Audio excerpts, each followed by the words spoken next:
presidents and UFOs. We were going last week, and my mom came in and tripped the breaker, or not the breaker, the router, and lost the internet. She was like, "Did I mess up your podcast?" And I was like, "Just a little bit."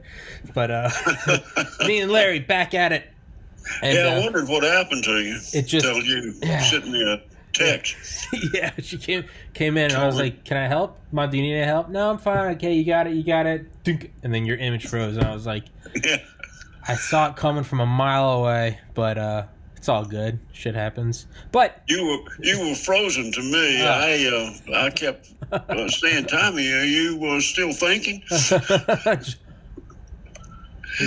Yeah, that's exactly what it looked like. Well, since we have last spoken, I've talked to Dr. Lynn Katai of the Phoenix Lights, and she's going to come on in February. And I've also spoke to Nick Pope of the MOD's, the Ministry of Defense's UFO program. He's going to come on in December. And hoping to just bring more discussion to this topic, because despite, so today is November 4th, 2020, 4:01 p.m. The 2020 election is being hotly contested right now. Despite all of that sexy stuff, to me there is still nothing more exhilarating and curiosity grabbing than the possibility of extraterrestrial craft visiting us. And that's really what you go through in your book, Presidents and UFOs, which will be in the description in the top comment. And we talked about it for 2 hours last time, 2 hours and change. But there's still so much I want to talk about, and you emailed me, and I'd like to jump into it. Can we go into the... do you mind giving the listeners a brief overview of the JAL flight in Alaska? Yeah, that's that I think is one of the more really top of the list subjects. Yeah. Top 5, let's say. Yeah. It's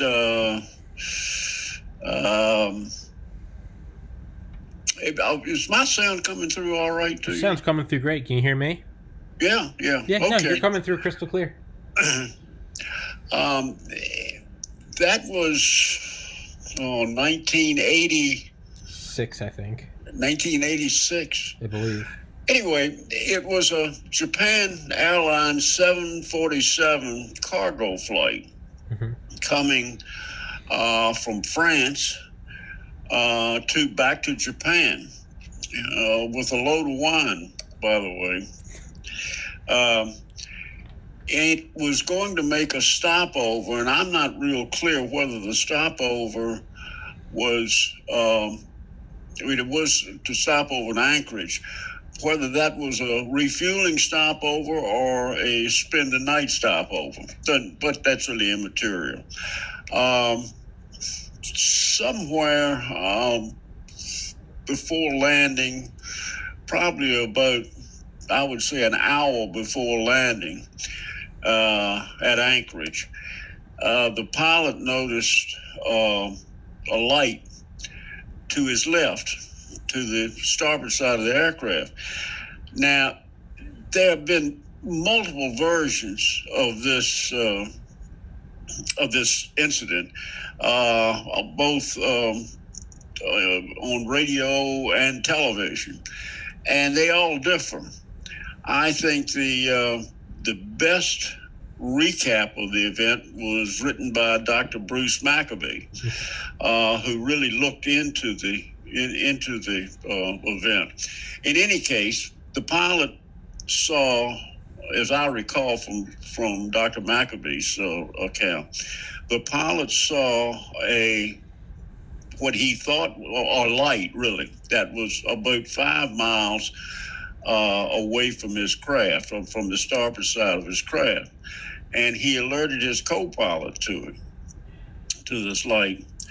They watched it for a few minutes, and I believe as it came closer, they came to the conclusion that it was, in fact, an aircraft. And the co-pilot called Anchorage to ask Anchorage if there were any other aircraft in the area. Were they showing any other aircraft? And Anchorage responded that no, they didn't see any other aircraft in his vicinity. So they told Anchorage what they were seeing, and then the conversation ended, and they watched this object. All of a sudden, the object went from the port side about 5 miles, and they were picking it up on the aircraft radar. Went from the port side to the starboard side in a flash. Yeah. Just that quick. It moved that quick. And that, of course, that alerted them that they were looking at something extraordinary. As the story goes on, this is, according to Maccabee, this object, which they now could clearly see, or in the dust, they could see an outline of it, that this thing was huge. The pilot said the size of 2 aircraft carriers, just an absolute monster. Huge object.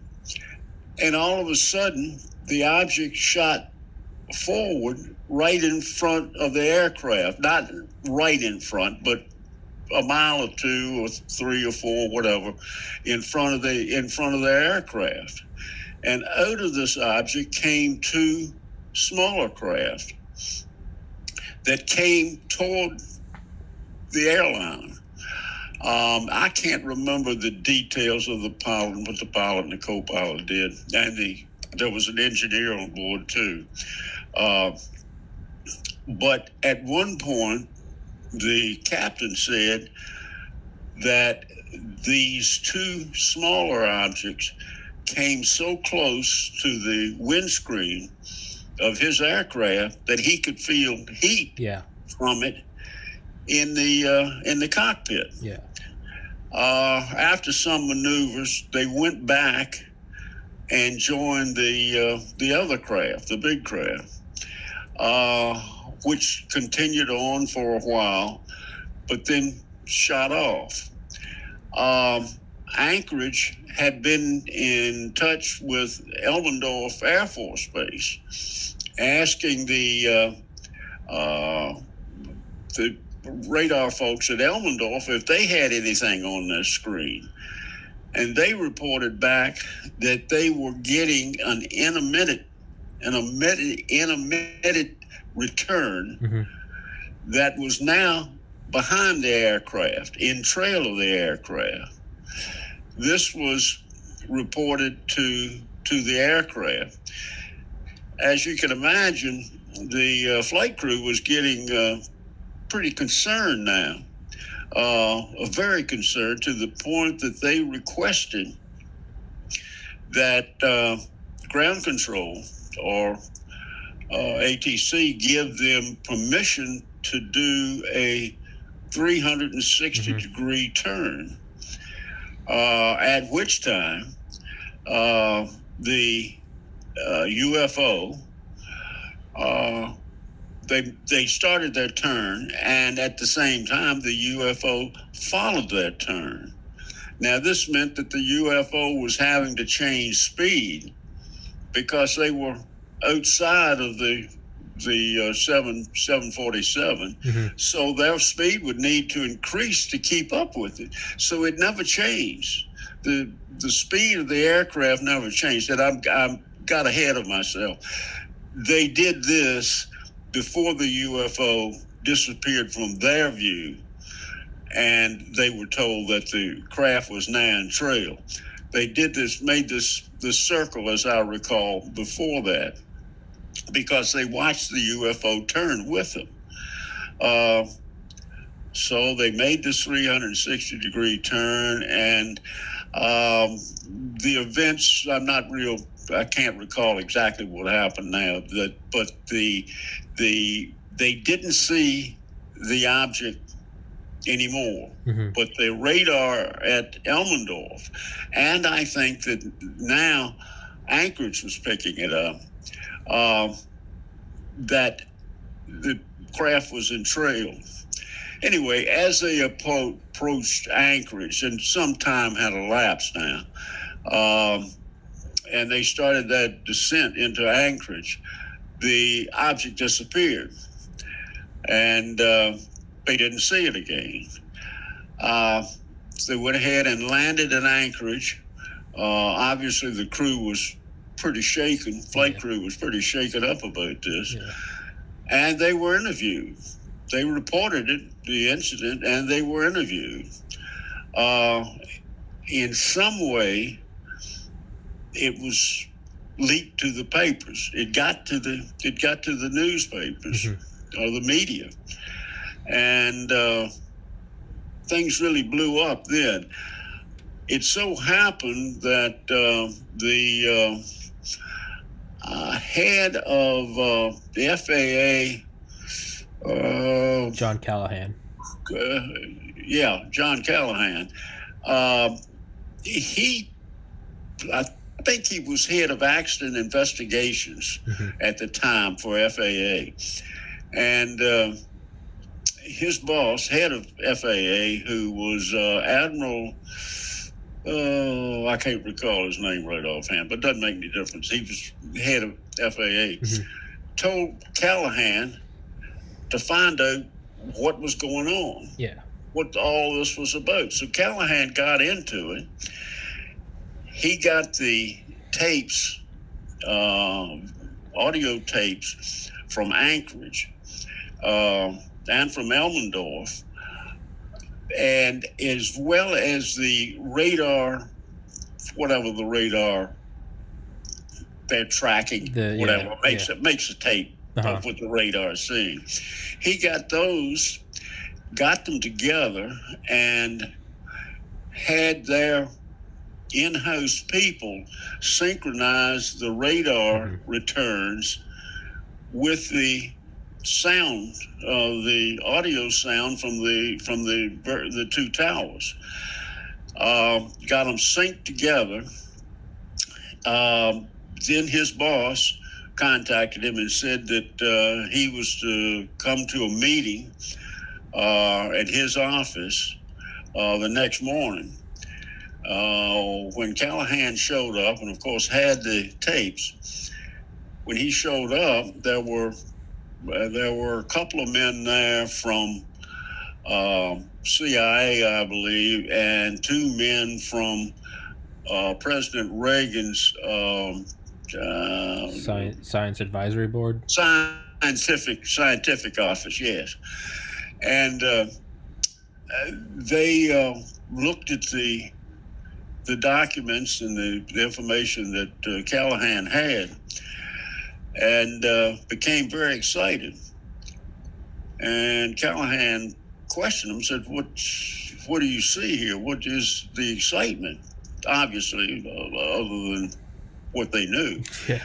And the people, I think, from Reagan's office, science office, said, "This is the first time we ever had really solid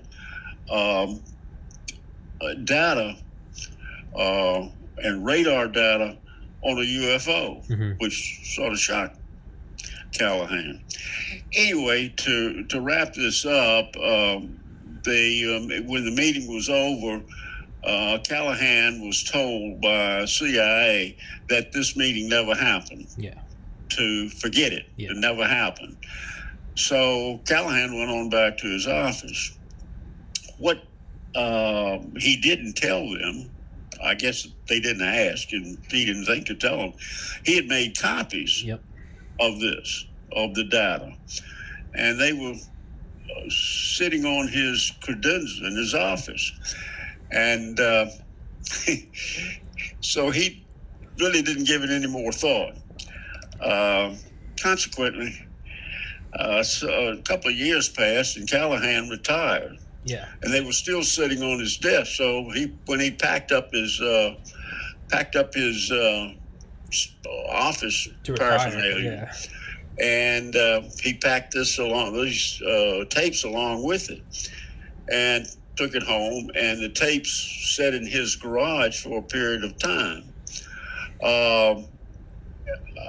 He when he went public with it, it was some years later. And he said that he was able to go public with it because it was a meeting that never happened. Yeah.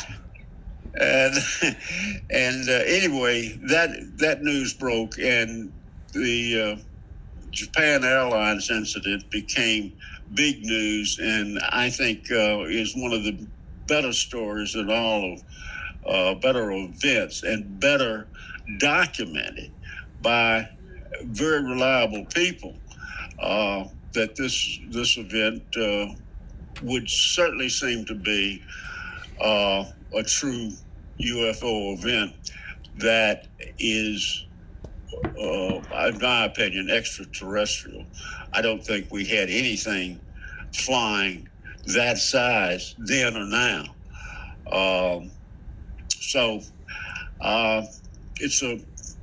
I think it's one of the best recorded incidents in ufology. Yeah, and I was gonna say, Dr. Haynes, the NASA researcher.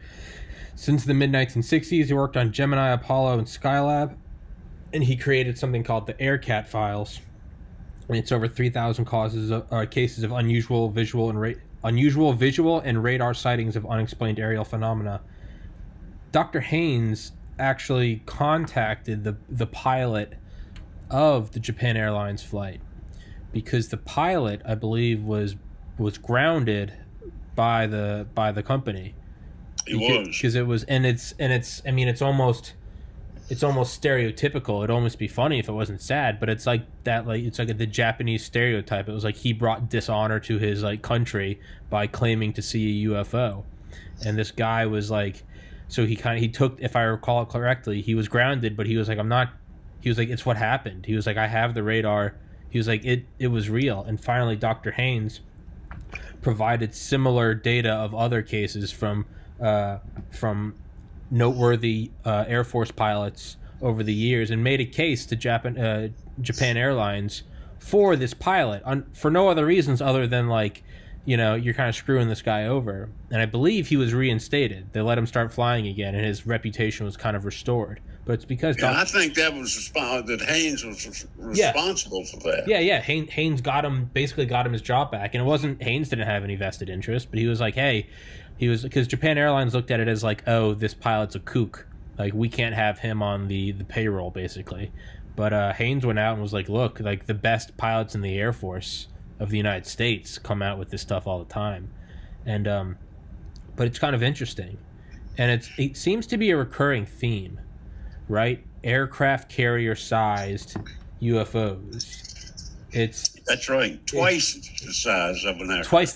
Japan Airlines, that's a notably larger one. But another case is let's see, Harry Allen Jordan.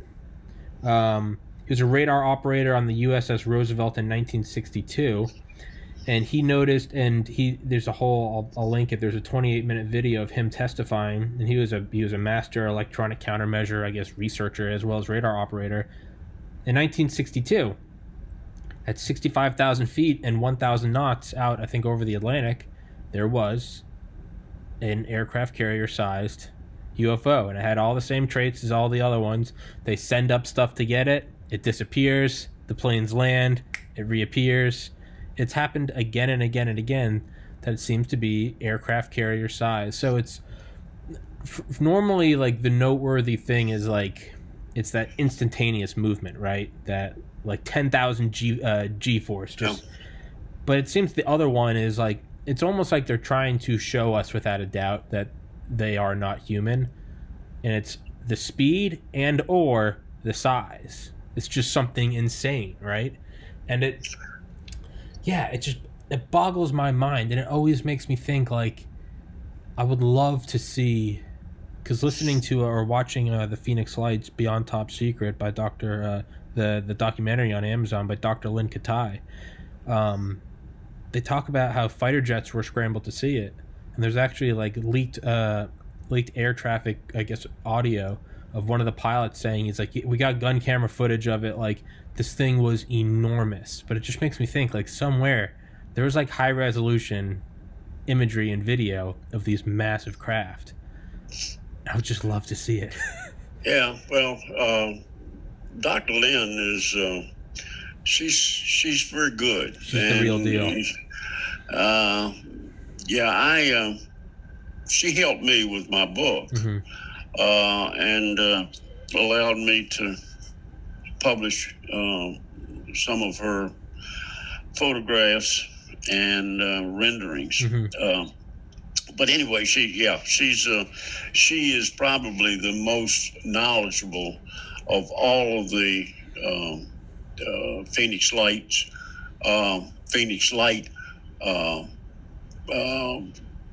people, witnesses. Yeah. Although I'm not sure that she actually saw the main event. She had some other events, I think prior to that she had photographed. She did. She had prior events. She was there for the main one on March 3rd. She was there for that one as well. Yeah. Well, March 13th, I did. Been a while since I've had any conversation with her. But she's very good. Yeah. And that's another excellent case because there were so many witnesses. Yeah. Tens of thousands. Yeah, and I remember one witness, and I think this was on the documentary that Out of the Blue. Mm-hmm. The documentary was Out of the Blue, Mm-hmm. and it had a lady there in Phoenix saying that if you opened a newspaper and held it over your head, it still wouldn't block out this craft completely. Yeah. Now that's pretty big. That's insane. Yeah.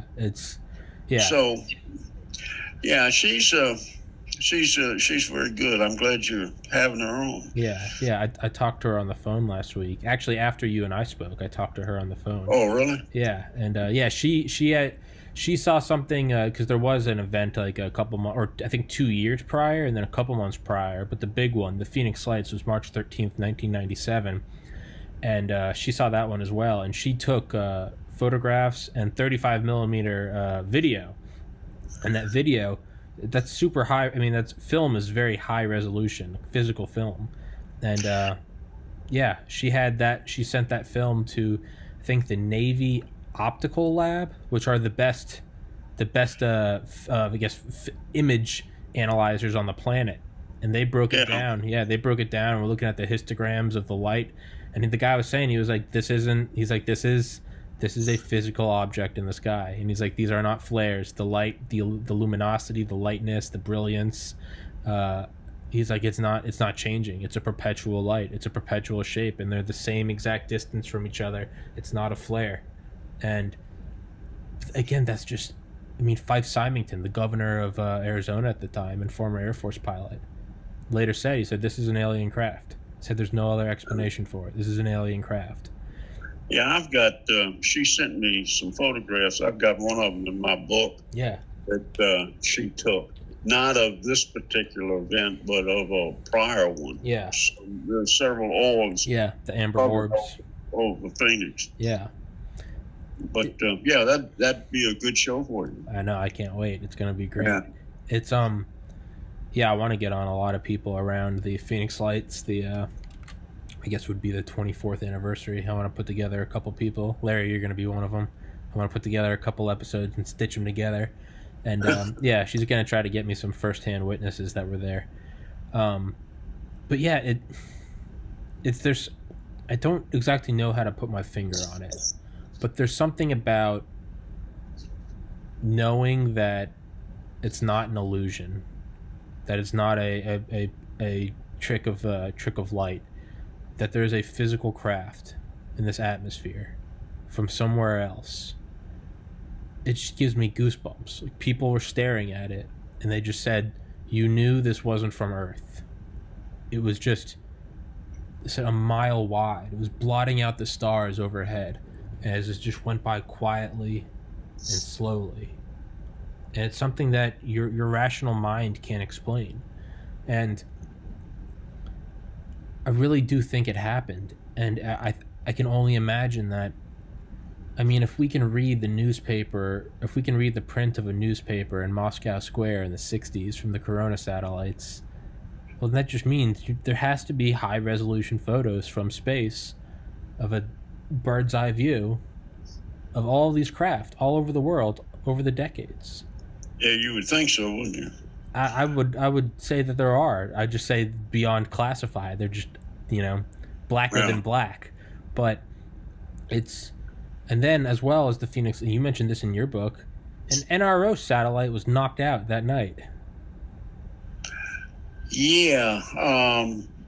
There were several strange events that happened that night. Yeah. You're right. Yeah. That did slip my mind. But, I did write about that. You did, yeah. Bill Clinton being rushed to a bunker. Yeah, he...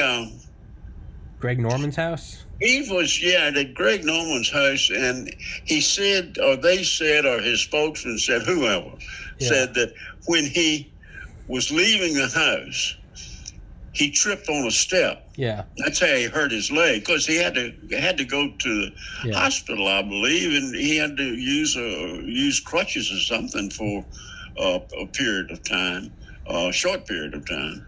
But the real skinny on that was that the Secret Service grabbed him out of Norman's house and took him to a safe location, and somewhere that his leg was hurt in that process. Yeah.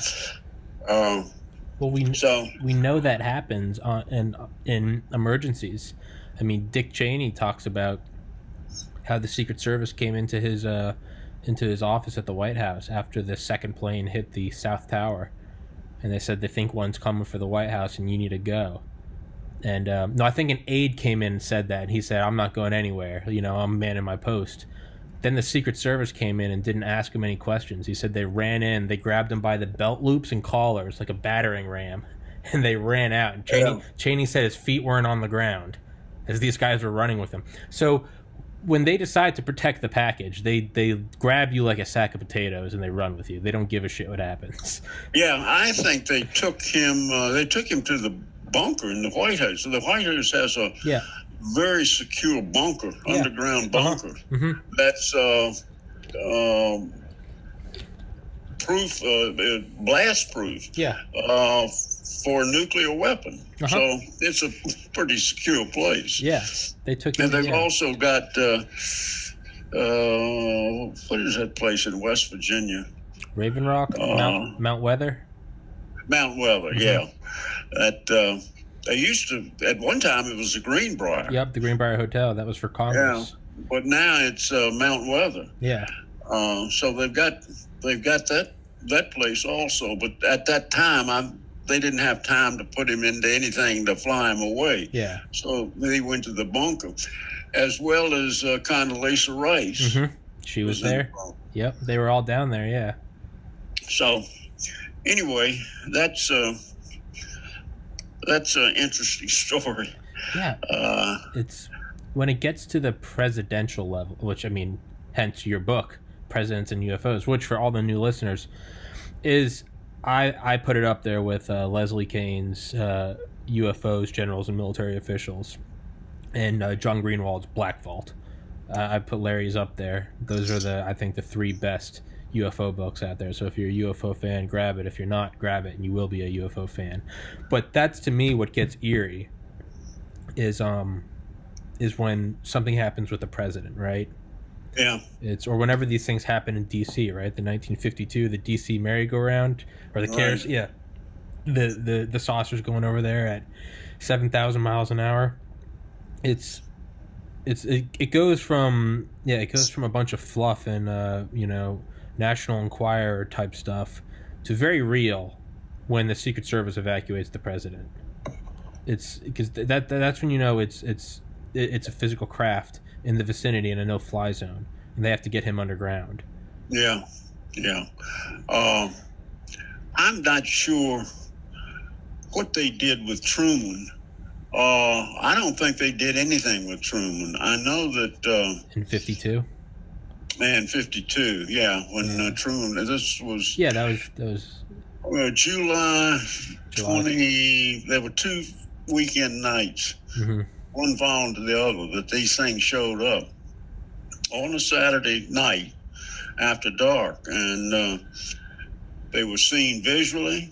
They were seen from the ground. They were seen from the air by airline pilots, and they were tracked on radar. Yeah. No question about it. And the head of Air Force Public Relations, whose name escapes me right offhand, Albert Chop. Okay. Al Chop was at home when this occurred on the first night, which it was like July 19th, Okay. 1952. The second time it occurred, this next weekend, Saturday night, Chop actually was in the tower at Washington National, watching them on radar. When they had jet scramble, the first night, the first weekend night, the jets were scrambled. And when they flew in the vicinity of these UFOs, the UFOs shot off. Yeah. When the jets left, the UFOs came back. Now, of course, they're flying in airspace over the Capitol, over the White House, Yeah. which is, I mean, that's really a no-no. You don't get by with that, even in 1952. No, yeah, that was you don't get anywhere near that. So the second night, the jets were scrambled again. Instead of taking off, they stayed. One jet that was trying to chase one of them himself became chased. They had several of these objects closing in on him, coming in, and he was in a panicky voice asking the tower, "What should I do? What do you want me to do?" In other words, I guess you want me to fire at them, or what? Dogfight. As soon as he made that statement, they took off. So that's another classic Characteristic. UFO event that is very well documented. So in any case, that event is from 1952, and of course we didn't have anything in 1952 that was capable of the kind of speeds that these things had. Yeah. Which just didn't happen. Yeah. But and Al Chop reported on it. He was straightforward about his reporting from the Air Force, for the Air Force. He even wrote a letter. He got a letter from, I forget which publishing house right offhand, but a major publishing house. I think it was Henry Holt and Company. Anyway, asking the Air Force, they were getting ready to publish a book or sign a book deal with Major Donald Kehoe, a major UFO researcher at that time. And so Al Chop answered the letter from Henry Holt and Company, asking about their feelings about McDonald, because the Air Force, he knew that Kehoe, I said McDonald, Kehoe, that Kehoe was very close to a lot of Air Force personnel, being an ex-pilot himself, Marine Corps pilot. Anyway, Al Chop returned a letter, and I wish I had a copy in front of me because it's a great letter. It's in my book, where he responds to whoever wrote the letter from Henry Holt and Company, that in essence the Air Force considers Major Kehoe a very responsible, very excellent reporter, and they hold him in their highest regard. Yeah. The letter went on to say that the Air Force is advising that we know that Major Keyhoe considers this flying saucer issue, as it was called then. We consider that, or he considers that, to be an extraterrestrial presence here. Yeah. And has written about that. We don't deny that possibility. Yeah. Something to that effect. But anyway, it goes on a little bit more. What happened then was Henry Holt published this book by Keyhoe. On the back cover, the back jacket of the book, they printed the letter from Al Chop from the Air Force to Henry Holt and Company. They put the whole letter on the back. They didn't get permission or anything. Yeah. And I don't think they needed permission. As I understand it, all government correspondence is public, unless it's classified. Yeah, it's public record. In the public domain, you can do with it whatever you want. Yeah. Same with photographs. Yeah. But anyway, here's this book that's got a letter from the Air Force admitting that flying saucers or UFOs could be extraterrestrial. I know. And the quotes, it's kind of crazy though, right? Because you went into it in your book about the Air Force's that textbook, right? Chapter 33 in that textbook about UFOs and how there's probably 4 types of different species visiting us. Very nonchalant. And it's the most insane pieces of evidence often just sit there and they almost seem like they can't be real because they're just hiding right there in the open, right?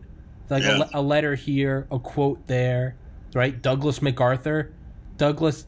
MacArthur saying, like, I believe we're being visited by craft from other worlds and World War III will be between interplanetary craft, and you set up the Interplanetary Phenomena Committee. Yeah. I mean, Jimmy Doolittle was tasked by FDR to go see what the Foo Fighters were over the Pacific, and he said, "Oh, I believe these are interplanetary craft, not of this planet." But they just, it's almost a beautiful game of counterintelligence. Instead of hiding this, they just leave it there. They don't, and so when you find it, you almost think, "How this can't be right because I would have seen this before," right?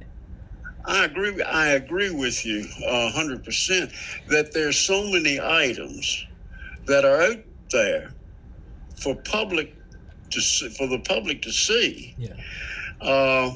And they are quite telling, but nobody's made a real issue of them. Yeah. They like this letter from the Air Force that was on the back cover of the book. Yeah. Those things exist. You just got to look for them and find them. But when you do find them and put them all in a pile, they start making a pretty damn good, solid piece of evidence. They start painting a picture. Yeah. So circumstantial evidence still, but very, very good, and not in some cases not so circumstantial. Yeah. So things like that are out there. We've got to find them. I was gonna say also, Larry, feel free to swear all you want. I swear like a sailor, and I've been trying to tone it back because I never know if my guests do, but I always let the guests take the lead. So if you want to swear, drop an F-bomb, you go at it. But I keep it to a minimum. Okay. Okay, I'm working on it. It's it doesn't really help the matter. No, I've been it's good emphasis when you need it. In certain instances, it can play a role. I'm trying. It's you got to use it effectively. It's a weapon. You got to use it tactically. But I'm trying to find this. Where is it?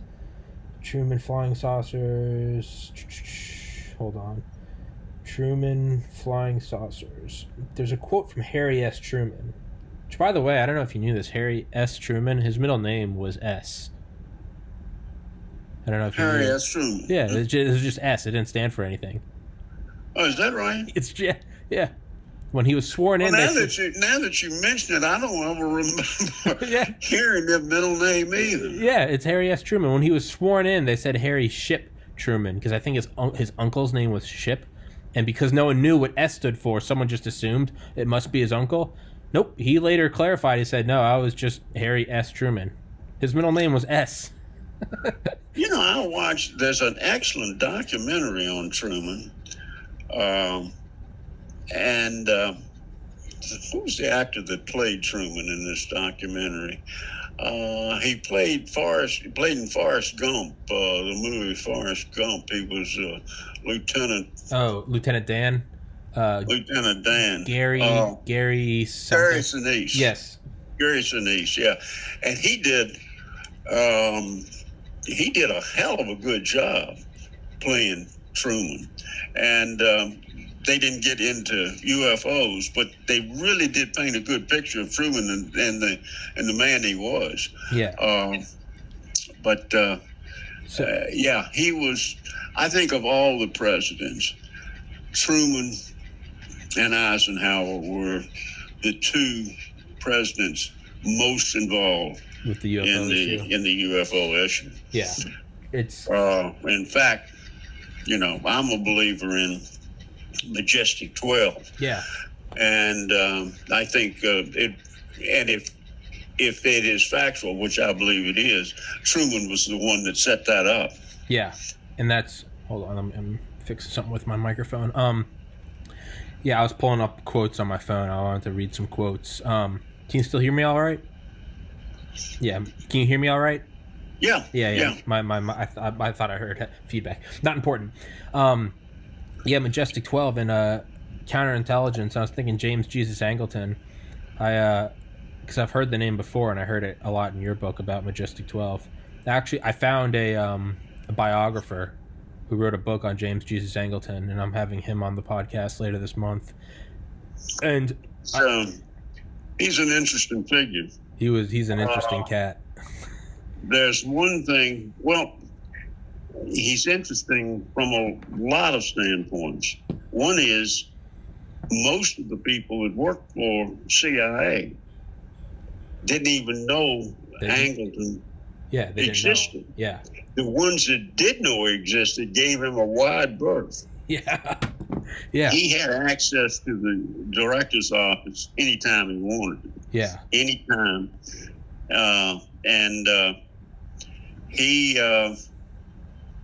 If the story of JFK's assassination, the burned memo, was at the hands of the CIA, as per the burned memo,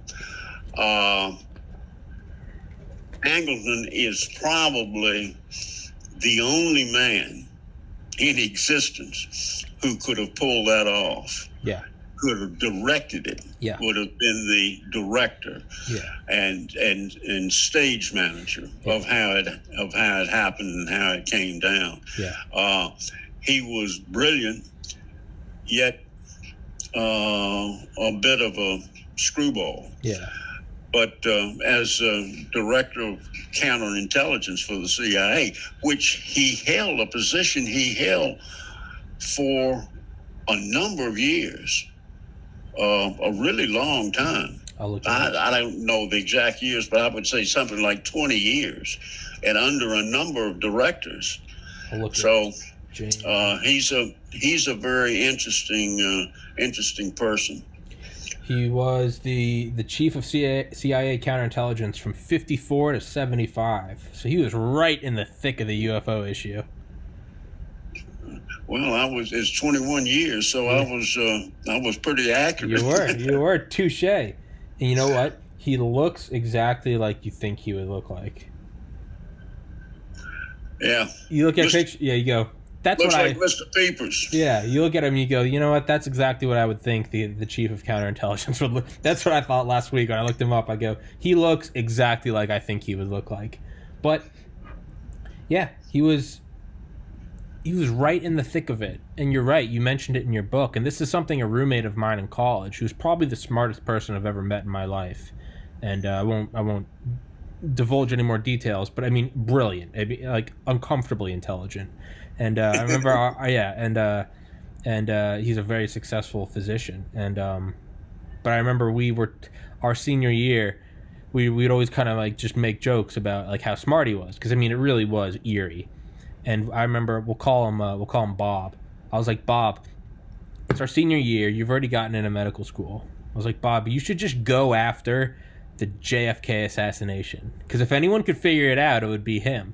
And I was like, what if we just bought you like 100 books and we locked you in your room with a bunch of coffee for a year and just said, figure it out. And I remember he read several books on it, and this guy read like a book a night. And I remember finally, like a week later, he was like, you know what I think it is? And I was like, what? And he goes, I don't think it can be figured out, because I think only one person in the world ever knew the full plot, and I think that person is gone. And I said, who do you think that is? And he goes, I don't know. He goes, but that's what my feeling is that only one person ever knew the full plot, the full picture. But that's something that's always stuck with me. He was like, I think it was probably one guy. And I think his quote was, I think it was probably one guy who whispered something to someone else in a snowy field in the middle of Pennsylvania in '63. And it was never written down. There's no transcripts. And it's the plot to kill a president. And he goes, but I would imagine only one person ever knew the big picture. Because if there's it's if three people know a secret, the only way it stays a secret if two are dead, right? Yep. But now, 7, 8 years later, reading your book, I think, yeah, that would be Angleton, right? Woven into that would fit Angleton to a T. Yeah. It's a perfect match. Yeah. Yeah. Because he could have pulled it off. He's the only one as director of counterintelligence for the CIA that could have pulled that escapade off like he did, like he was done. Yeah. I don't buy the single bullet theory. No, not Never at all. have. I think there's too much evidence against it. But I mean, I don't think we'll ever know. No. I think it was probably Angleton, and I don't think it was ever written down. I don't think there's a classified transcript somewhere. I think it was in his head, and it died when he died. Yeah. I think it's a loose end that will forever be loose. Angleton had his operatives. Sure. And they were as clandestine as he was. But I imagine it was probably compartmentalized in their actions. And so if that story's true, then in my opinion, in my mind, his fingerprints are all over it. Yeah. Yeah. It's because you said in your book, you're like, who better to pull off something that would have been a counterintelligence nightmare other than the head of counterintelligence, right? Yeah. It's as if there's ever going to be a bank robbery, who better to pull it off than the president of the bank, right? Right? It's who else is going to pull it off but that guy. It's interesting. Yeah, it does. Interesting thought. Yeah, it does point to it. And well, I'm having on an author this Saturday, Douglas Valentine, who wrote a book called The Phoenix Program, the CIA's use of terrorism in Vietnam. And I'm only like a chapter or two into it. And just 2 chapters into it, I now entirely believe that the CIA could have and would have and probably did kill JFK. The stuff they were doing just on a whim, like there was one outpost in Vietnam that they wanted evacuated, but for whatever reason they didn't want to bomb it. They needed the infrastructure. So whereas they'd normally just call them B-52s, instead they really wanted it gone. But the problem is they couldn't get these indigenous people to leave who had lived there for 1,000 generations. These people just so happened to be very suspicious of not suspicious. What's the right word? Superstitious.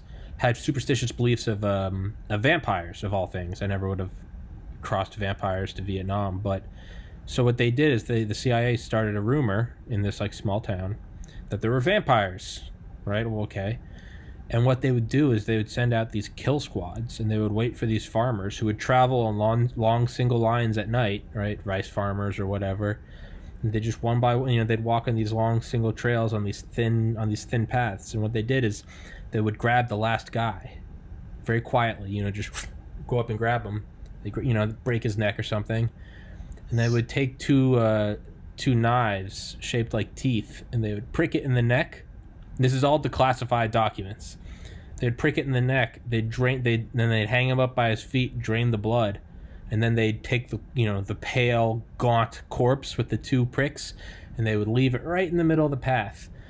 So the farmers would come back, after getting back to the village, and hey, where's Bob? And they would go back and they would find Bob, it seemed to be killed by a vampire, and they would do this all the time with all sorts of shit. And I'm just realizing, I'm like, they did that just to win a post in Vietnam? Yeah, if it came down to UFO, ET technology, the power to rule the world for the next 1,000 generations, they would have blown a president's head off without thinking twice. Yeah. Yeah. No question. And the CIA has done some... They are some shifty guys. They're capable of all sorts of stuff. Also, they've also done some dumb things. Yeah. I got a story for you, and I can't remember the book, but it was written by a former CIA agent. And I wish I could remember the name of the book. It was loaned to me, and I had to return it. It was loaned to me by a retired CIA operative in photo interpretation. Worked under Art Lundahl. Okay. But... anyway, he writes that the CIA wanted to infiltrate the Russian embassy, I suppose in Washington. So they devised a plan to put a radio transmitter in a dog. So they planted this radio transmitter, ran a wire up its tail, as an antenna. See? Yeah.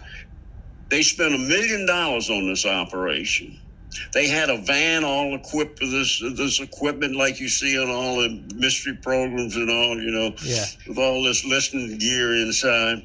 And their plan was to take the dog, and they were also training the dog to do various things as per commanded by radio to it. So it was a receiver and a transmitter. So they said, well, before we put this plan into operation, let's run a test. Yeah. So they went out somewhere. New York. New York. Was it? Yeah. You heard the story? I know of it. Keep telling it. It's a great story. Keep telling it. They go out, they park the van somewhere, wherever it was, let the dog loose, guide again. Dog walks across the street, and the damn truck comes along, runs over it, and kills the dog. Yeah, just like that. Yeah. I mean, there's $1 million effort. So, yeah. Yeah, it's I don't know. Yeah, there's another book called Nuking the Moon and Other Plans That Stayed on the Drawing Board. That's the name of the book, and it's that's the opening story it's Acoustic Canine or Acoustic Kitty, whatever it was. But yeah, it was $1 million. But this was in the 50s, and they used, which is insane, but they used.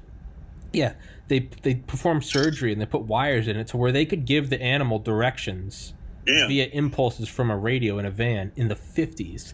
But I mean, it's just, and that's like the lower level stuff, right? Yeah. But that just says, that is sometimes they do stupid stuff.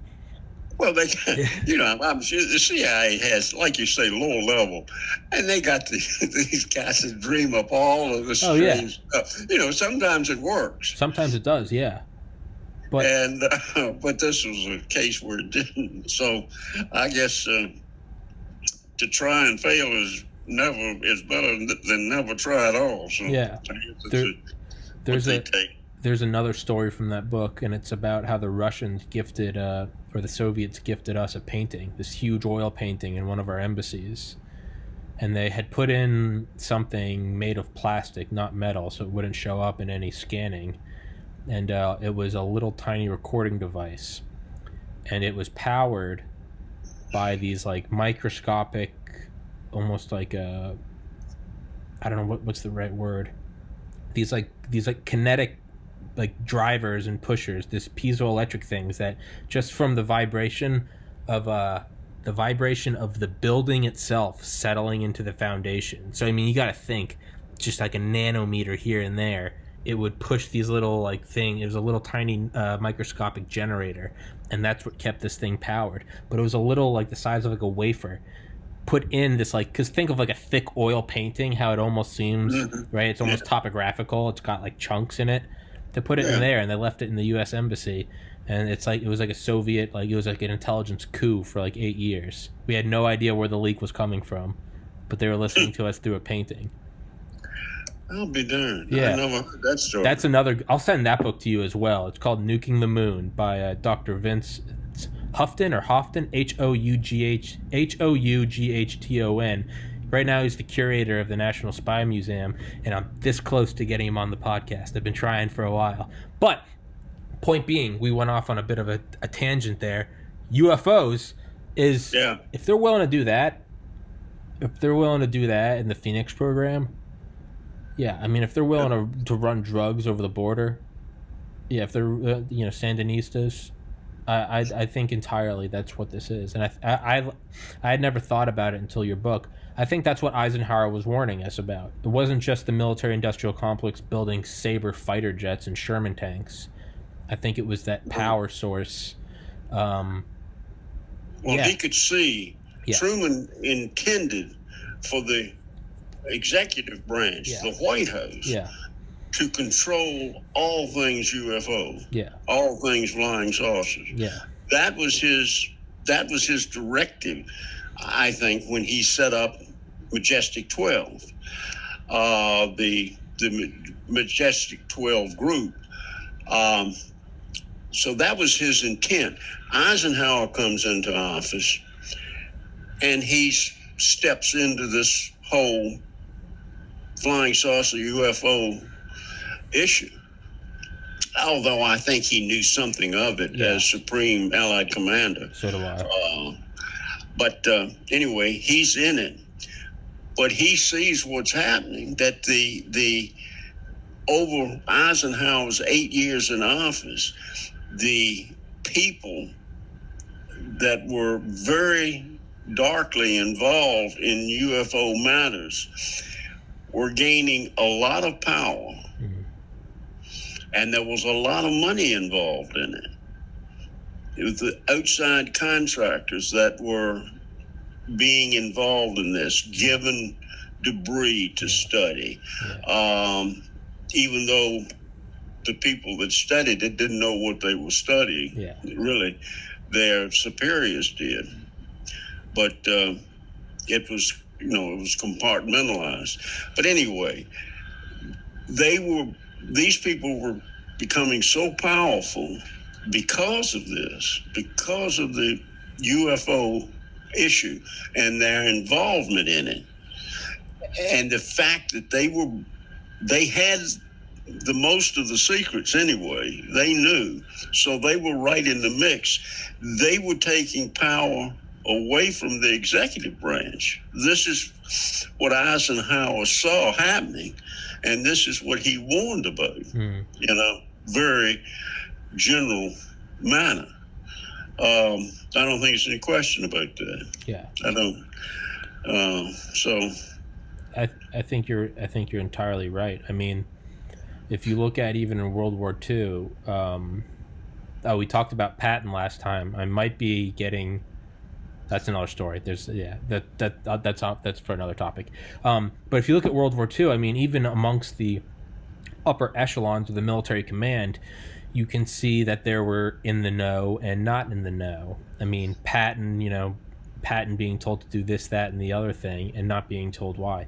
MacArthur not knowing about the A-bomb until I think the day before. And even then, he was fed misinformation because he leaked to the press that there was going to be something big happening coming this September, and then it happened the next day. So FDR, General Groves, and whoever else was in at the very upper echelon, they gave him false information because he was getting ready for Operation Olympic to invade mainland Japan. But Eisenhower was in the know about the A-bomb, and that makes me think that he was in the know of the extraterrestrial issue. I think that if he was held in higher, because Patton and MacArthur weren't told about the A-bomb. Patton wasn't told anything. MacArthur was given disinformation, but Eisenhower knew. That just tells me that Eisenhower was, he was in the innermost circle, which would make me think that Eisenhower knew all about the UFO issue. And Eisenhower's not stupid. Wasn't a politician. He was already a 5-star general, a supreme commander. He led the largest amphibious invasion in the history of man. I think he saw exactly what it was, and it's what we've talked about. It's not the philosophical implications. It's not that it's going to dissolve religion like Churchill was worried about. I think he saw it as a weapon, an advanced material, and understood what it was, but then saw it slipping away out of his fingertips. I think that's true, and I think that's exactly where that statement was aimed. Yeah.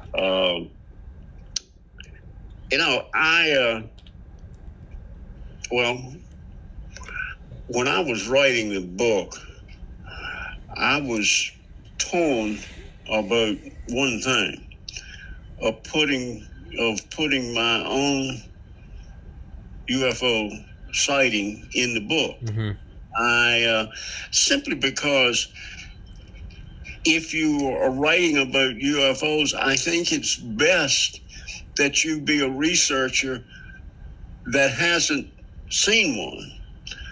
Although I think Dr. Jim McDonald got into UFO research because he had seen one in Arizona where he worked. And but anyway, it really troubled me. I wanted to put it in, but I didn't. Now, the fact that I was interested in UFOs starting around 1960, and when I had saw my event, it was like 1995. So I figured that people certainly would think that I didn't wait all those years to make up a UFO story. Yeah. And quite frankly, it's not that sexy of a UFO story. Yeah. But yet, I think it's interesting. Yeah. Very simply, you want me to... I was going to say, would you mind going into... Do you care if I run to the restroom for 30 seconds and come back? Help yourself. All right. Larry, monologue for 30 seconds. Yeah, no problem. I hope you all are enjoying the discussion. I will do a little crass advertising where he's gone. This is my book, The Presidents and UFOs, Secret History from FDR to Obama. And the foreword was written by my friend Stanton Friedman, who is no longer with us. Passed away, I guess, 2 years ago now, of a heart attack while returning from a speaking engagement. But anyway, the book is available. It's available from Amazon or bookstores. Yeah, most bookstores would have to order it. It wouldn't be in stock in their inventory now. But it is available, and you can get it from Amazon. So much for that. My own UFO story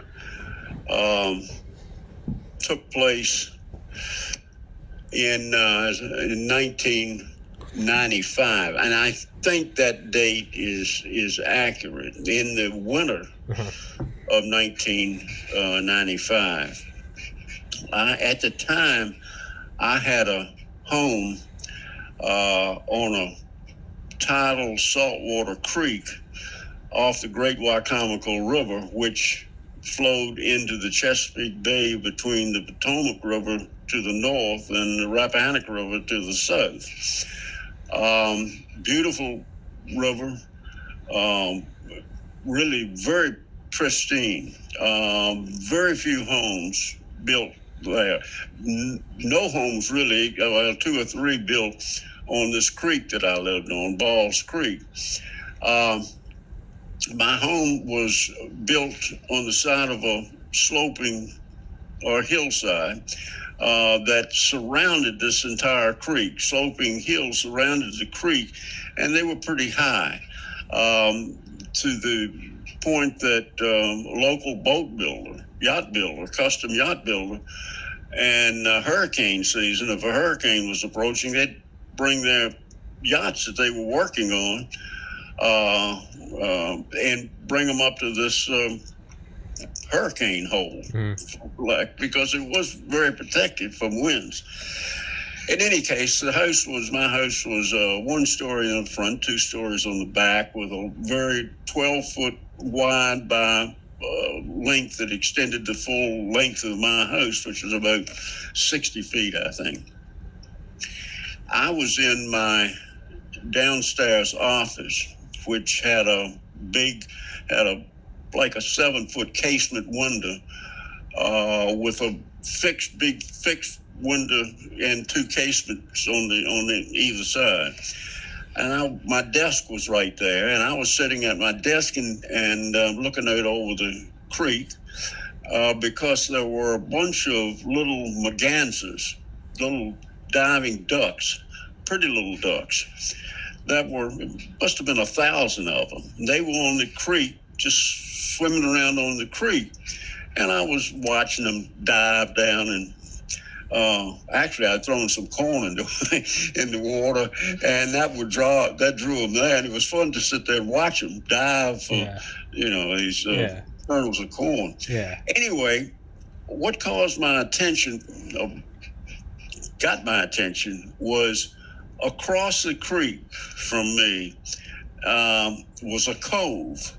Actually, to my left was a piece of land that formed a point that when you came into the creek by boat, you had to go around this point, circle around it, and then when you cleared the point, you were looking at my house back, away. And as I sat there, the cove was the one place that the high banks dropped down to form a cove, which was on the other side of the point that you came around. In the dead center of this cove was a large tree. I think it was an oak tree, which was sort of unusual, that close to the water, I think, but maybe not. And a lot of pines and that type of stuff, because pines are really very common in that area in eastern Virginia or in Virginia. So I was looking at these ducks, and my attention was drawn to 2 birds, very large birds that were circling over top of this tree in a very tight spiral. And I thought, gee, it looks like they're caught in a thermal or something. It's just odd. So tight, such a tight circle. And that, caught my attention. It was unusual. All of a sudden, I noticed below them, in the top of this tree, now this was dead winter, so there were no leaves on the tree to speak of. But it was so dense. It was such a big tree, and it was so dense with limbs that you couldn't see inside of it anyway. Except I noticed what I call a frantic rustling in the top of this tree. Well, your mind is a computer, and when you see something you don't understand, you immediately try to figure it out, what you're looking at, what I'm seeing. And the first thought that popped into my mind was, those two birds were circling over that tree because another bird was down in that tree and was trying to get out of the tree but couldn't because it probably on its talon had gotten fishing line hung in the talon, which is fairly common there. That fishermen could be irresponsible and throw tangled fishing line overboard, and birds would dive at it. And I think these were ospreys, and you'd see them get tangled. I've been out on the bay trolling and had seagulls drop down in my lure, try to pick my lure up out of the water.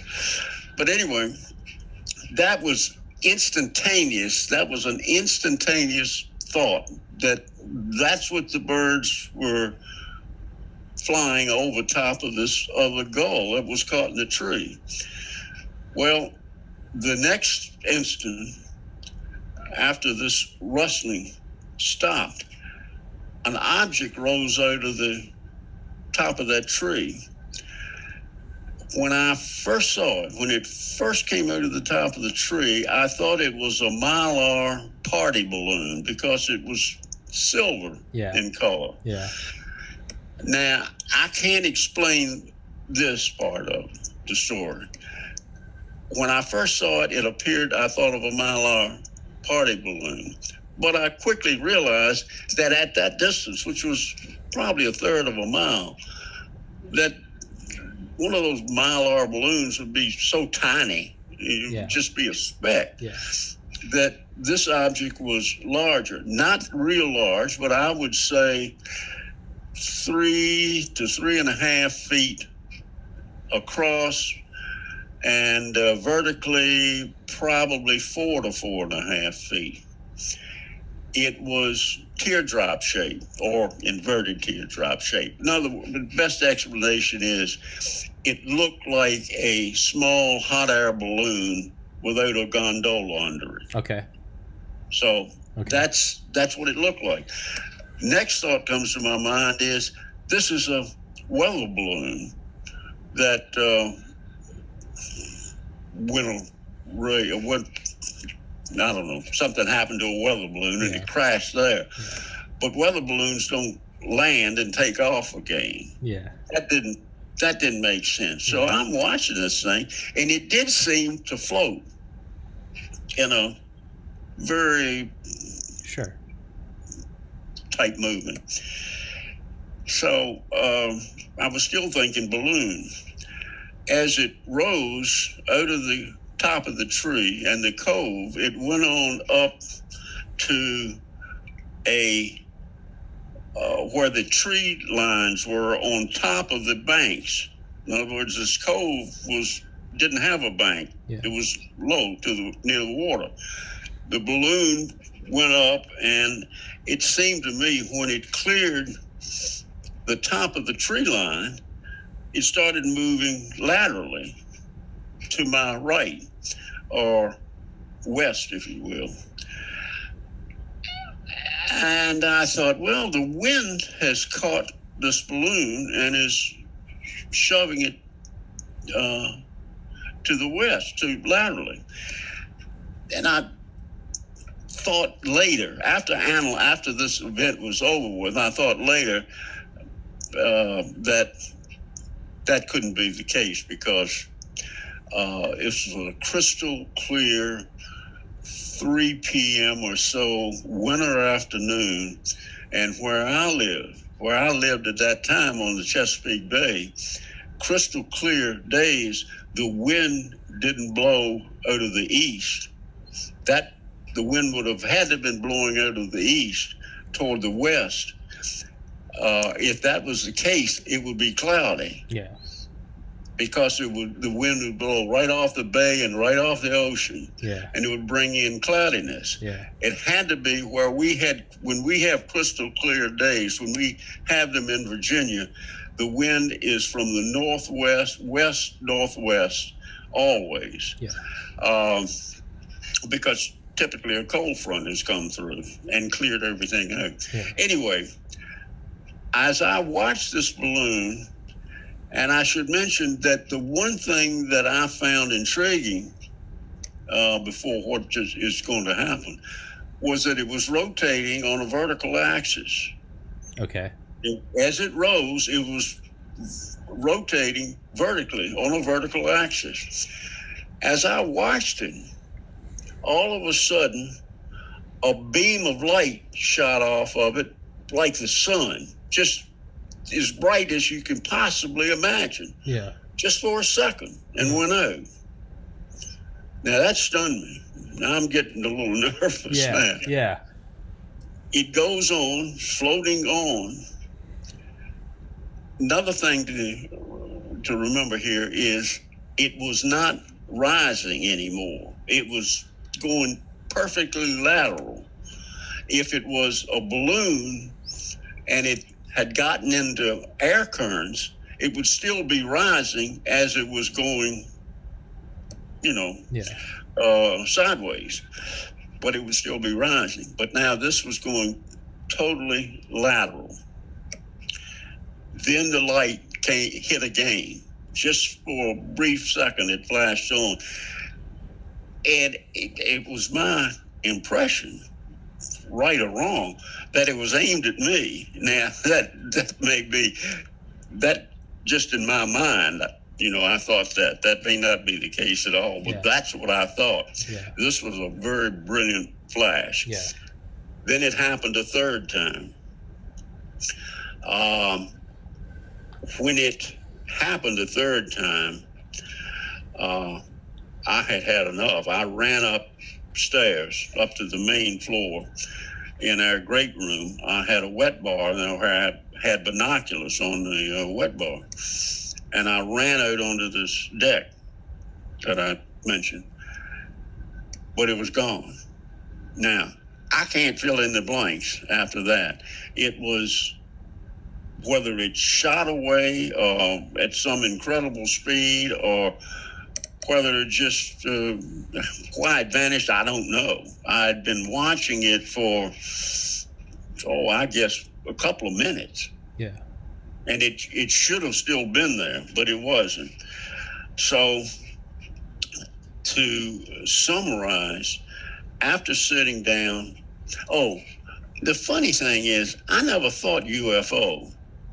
Yeah. There's so many military bases around me, including Patuxent River Naval Air Station, which is only about 25 miles as the crow flies, up the Potomac River. That's the Navy's chief test flight operation, just like Edwards Air Force Base is for the Air Force. Then you got Norfolk, which is 80 miles south of me, which has more. The Norfolk area has more military installations than you could take a stick at, including Norfolk Naval Base. Which is one of the finest naval bases in the world. Air Force, Navy, planes, just everything. I mean, Army, Navy, Air Force, Marines, everything is in that area. So I thought, well, what it could be is some military operation, some piece of military equipment, because that I was thinking that the flash was being reflected back to me from the setting sun, which was at 3:00 in the afternoon, would be fairly low on the western horizon. And I thought, well, maybe it's got some highly polished panel on it. That's causing this that's reflecting the sun. And it was that bright. But in thinking back on it, that doesn't really make a lot of sense. Everything about this really doesn't make a lot of sense. Rotating on a vertical axis, flashes of light coming off of this object. The reason I really didn't think UFO at the time was it didn't fit the UFO profile that I was familiar with then. I am now. That they come in all shapes and sizes, and these small UFO objects, even the size of a basketball, have been noted and seen by pilots and by, Yeah. So they are quite prevalent. These small, odd-shaped objects are quite prevalent. Was it an extraterrestrial craft? I don't know. It's an unknown to me. And had I been smart, I would have picked up the phone and called public information at Patuxent River Naval Air Station and told them what I had seen. Yeah. And asked them if it belonged to them. Yeah. Of course, I didn't. Nowadays, I know that anybody that has a sighting ought to report it. Yeah. I mean, it ought to be reported to somebody. Yeah. And I really regret not doing that. As far as the two birds were concerned, I now think back, and they were probably caught in a thermal. This thing was probably giving off heat or something, and these birds were there flying in it, caught in it, or enjoying it. I don't know. Yeah. But and I don't know what happened to the birds. After I saw that, I didn't really care. Yeah. But like I said, that's not a really very sexy sighting, but yet it's one that I can't explain. Yeah. And I certainly have never seen anything like it. And this was in broad daylight, well-defined, as well as it could be, being, I guess, about half a mile to 3/4 of a mile away from it. Yeah. And it's, maybe not that much. I don't know. It wasn't a real big creek, very deep creek, but not a real big one. Yeah. So that's my UFO story, and I did relate it in the book. I am confident now that the device, whatever it was, ours, somebody else's, or not of this world, it was controlled. I don't think there's any question about it. It was a controlled device. So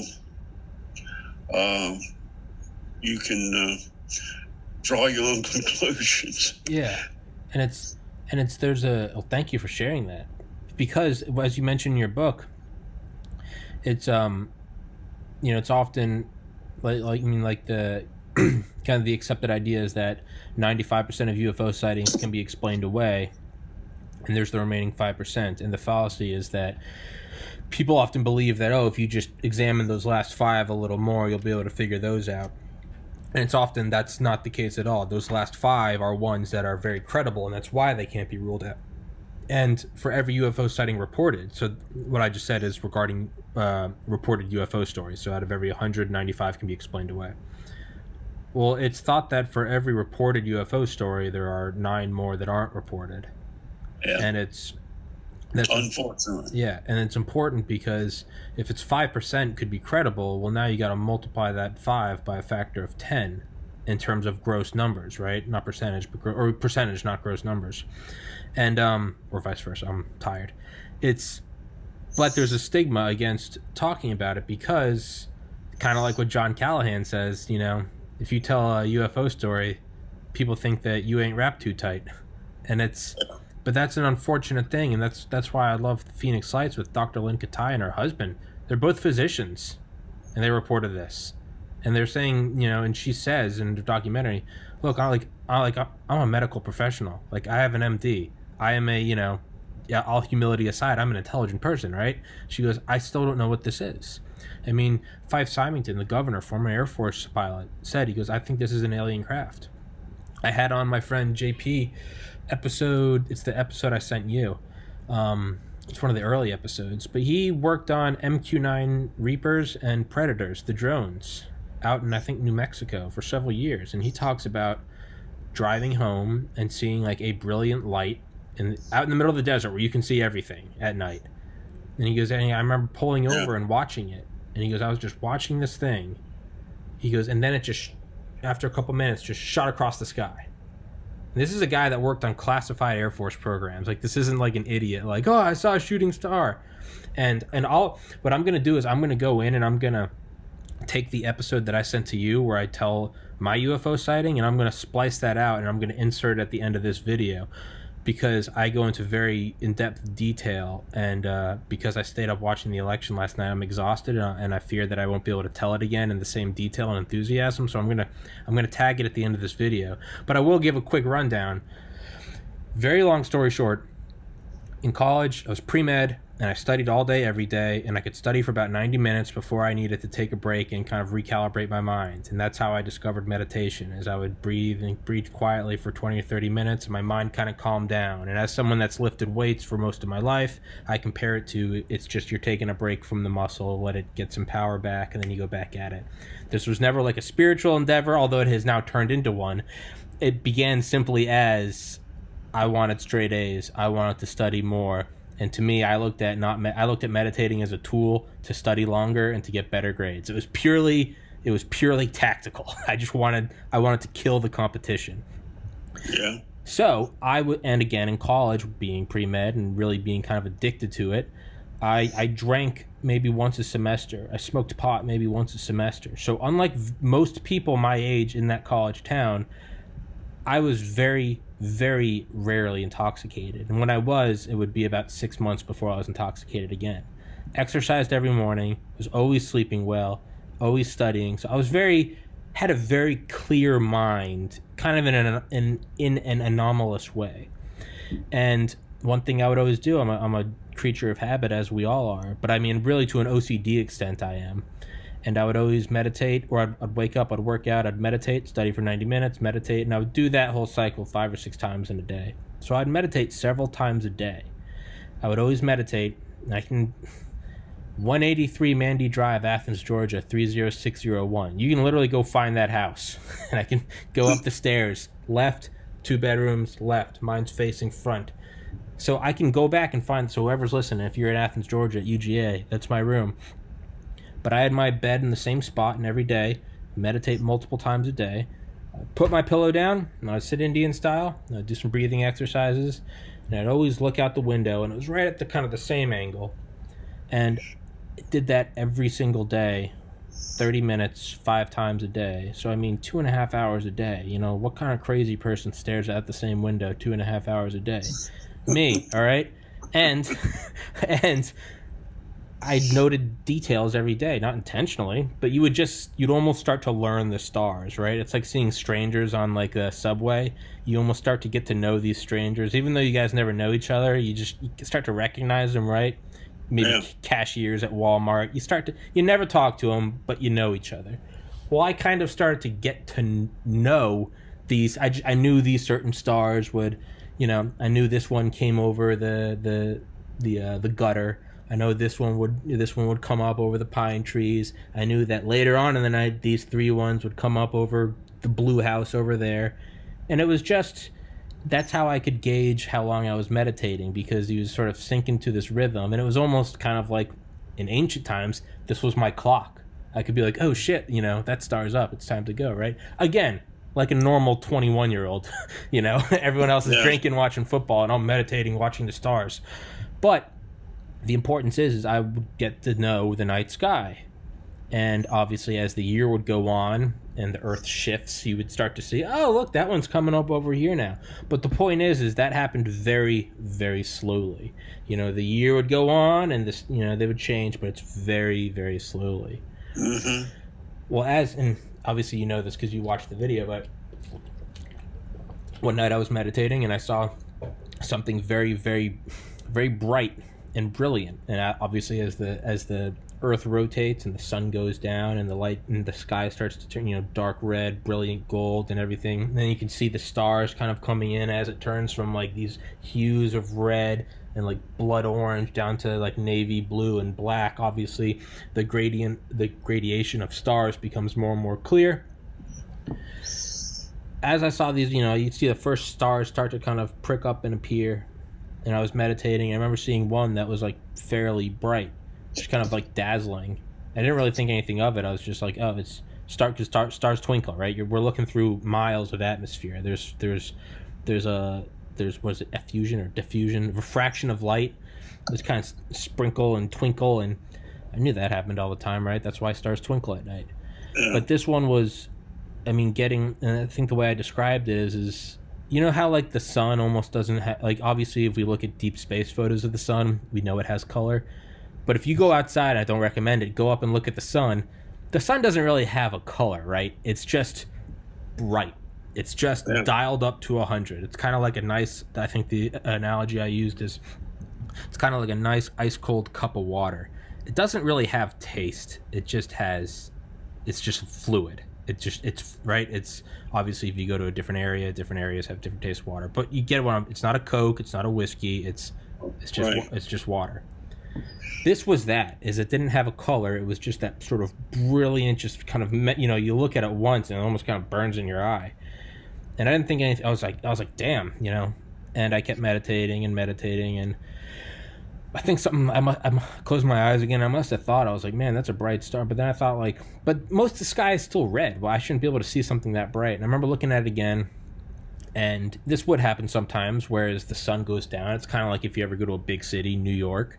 The sun goes over the horizon, but you can still see the top of the Empire State Building's lit up. Well, it's, because the light's still bending over.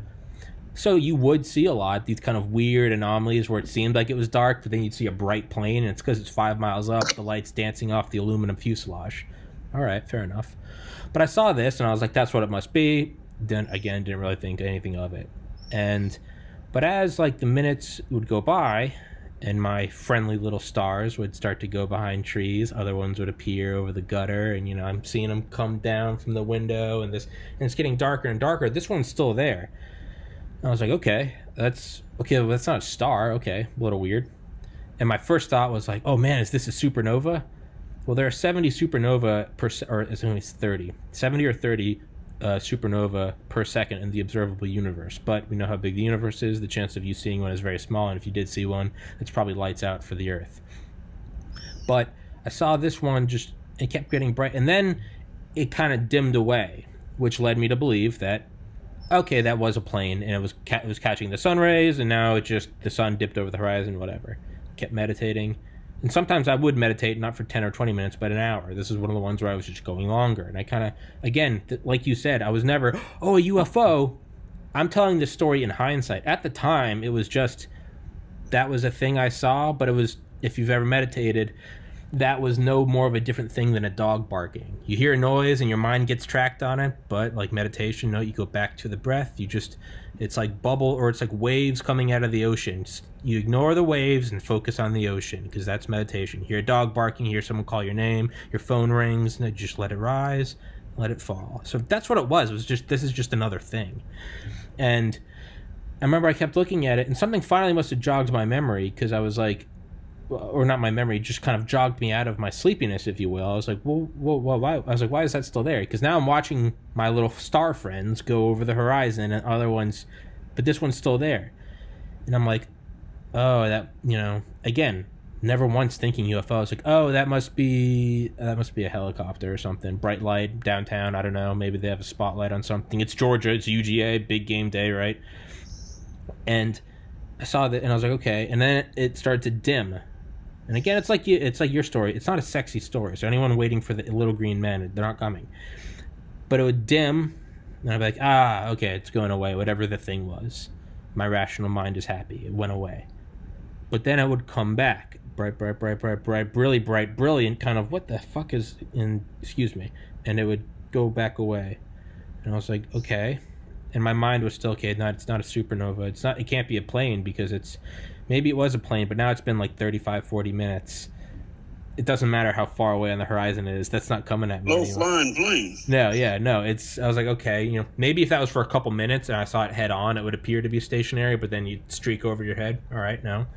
This keeps going and going and going.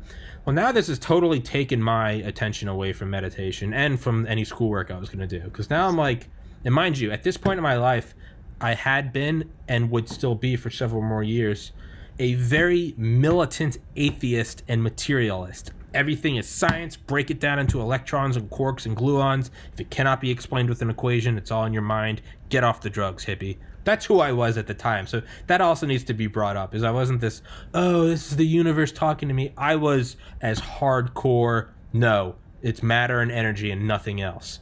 So that's who I was at the time. So you could almost say I had that debunking mentality. As I'm watching this thing, and now it's been like 50 minutes. Now, like, the entire stars have changed. My late night star friends are coming out. And this is still in the same exact spot. So now it can't be a plane. It can't be the sun catching rays because the sun's long gone now. And not only that, the actual backdrop of stars are now changing behind it. And it's not moving, but it is pulsing. So now I have no idea what's going on. And I'm like, helicopter? But I was like, what? I don't know what it would be. And it's pulsing on and on. It's been an hour. I have no idea what's going on. And then just when I'm about to just go, whatever, it's got to be a drone, whatever, is it gets really dim, really bright one last time. And then it starts to look like it's coming very slowly at me, as if it was a commercial flight. About the same speed you would imagine seeing a head-on flight. You're like, all right, you see it coming slowly. And it's almost like if you watch those videos of like bombers when they fly over football games. You see the video. For 90% of the video, it doesn't look like it's moving because it's coming directly at you, and then you see it go over. Well, now I'm like, this thing's coming, and now my heart's kind of like, and I'm like, oh, I'm going to see this. But my rational mind is still just reeling for an explanation. And I'm like, no one's ever going to believe me. They already think I'm crazy. And for probably good reason. Everyone else is out chasing tail and drinking, and I'm the loser upstairs on a Friday night meditating, right? It's for good reason. They already think I'm insane. And this podcast certainly isn't helping my argument against it. But I remember walking downstairs because I was like, I need to go outside and look at this thing. And I go downstairs and I see my roommate Chance. And Chance is there, and Chance would always watch the dumbest shows like the Kardashians or, like Real Housewives. And Chance is sitting there and I walk downstairs. And Chance doesn't believe in any of this shit either. And I go, Chance, there's a goddamn UFO outside. And Chance stands up and he goes, let's go look at it, man. And I was like, fuck yeah, Chance. And we walk outside, and I'm saying the actual transcript, like, fuck yeah, Chance. And we walk outside, and we see this thing, and it's pulsing, but you can very slowly tell it's coming towards us. So this is now like a minute of it just pulsing. I go, Chance, what is that? And he goes, I have no idea, man. He goes, what in the hell is that thing? And I go, it's pulsing, and it's coming. I go, is that coming at us? He goes, it's coming at us. And we're watching it, and it finally pulses all the way down but now it's coming close enough that it's maybe 10 seconds away. And it's dark out now. But you can now see the object. So the light completely disappears, but you can still see the object coming, right? It almost kind of looked like flat diamond-ish. It looked like it was at a couple thousand feet. The way I explain it is it looks like a plane that's like 30 seconds into taking off. Think of taking off, you're looking out the window and you're going up, and maybe 30 seconds in, so a mile, I don't know, 2 miles tops. And this thing is coming, and Chance and I are both speechless. Mind you, Chance and I, aside from the fact we live together, that's about the most our lives intersected in terms of interests and hobbies. And so this isn't like we're both like, we're just both watching this thing, just quiet. We're just staring at this thing. It's not making a noise. And on the bottom, it almost looked like you couldn't see it, but you can almost imagine that it had to have been almost like a platter with a red light and a blue light. And it was just nothing crazy, but it wasn't on the wingtips. It was just turning on the bottom in this big black mass. Was it only at 5,000 feet? And in which case it looked like it was probably the size of, it was big, like a 737. Or if this thing was at 50,000 feet, then this thing was the size of an aircraft carrier. Point is this big black mass, much like the Phoenix Lights, the stars behind it were twinkling off as this thing blotted them out. And if you've ever been to an air show, or just go to YouTube and watch a supersonic flyby, it's a very weird thing because the plane goes by, and then boom, right? The huge sound, the breaking of the sound barrier. But there's that very odd where you see this object going by with no sound. And it's that odd, like, just sort of phenomena before the sound catches up. Well, that's what this sensation was, is this thing went over, and I don't mean, like, quiet, I mean nothing. You could hear, like, a bird chirping, you hear the cicadas, just zzz. And we look at this thing, and it goes over, and no sound comes with it, and it goes over the trees, and it's gone. Chance and I run inside, we run up to the second floor, we try to look over, it's gone. And we both stare at each other, and I go, Chance, no one's ever gonna believe us. And he goes, I'm never telling this story. And I had never told that story. This is like early 2012. I didn't tell this story until about February of this year on this podcast. This is now the second time I've told that story, because it sounds insane. Who is going to believe you? But you get to a point where you're like, I would now be less credible if I didn't tell this story, because I would be lying to myself. But I know this happened. Chance saw it with me. Bright as the morning sun, just on and off for an hour, hovering, no noise, light disappears, big black craft goes over us without a sound. Corroborating witness. Whether or not Chance was sober, I don't know. I was. And I never told that story to anyone, because I just thought, almost what John Callahan said, I'm like, who are you going to tell? Like, you ain't wrapped too tight.